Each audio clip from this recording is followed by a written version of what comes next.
अस्सलामुअलैकुम नाज़रीन ACC health channel से आपका मेज़बान डॉक्टर जी सिद्दीकी। आज याददाश्त की कमी का इलाज बताया जाएगा उन स्टूडेंट्स, नौजवान लड़के लड़कियों के लिए जिन्हें याद किया हुआ देर तक याद नहीं रहता या वो याद करने बैठते हैं तो उन्हें उकताहट होती है और नींद सी आने लगती है। तो उनको आज मेडिसिन बताएंगे हम। मेडिसिन है Subscribe now and press the bell icon. Never miss an update. लेक्यानम 200 5 कतरे आधे कप पानी में सुबह लेने हैं। एलियंथिस 30 5 कतरे आधे कप पानी में दोपहर, शाम और रात को इस्तेमाल करने हैं।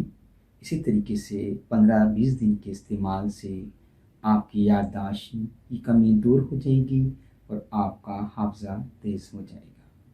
इजाज़त दीजिए डॉक्टर जी सिद्दीकी को। अस्सलाम वालेकुम।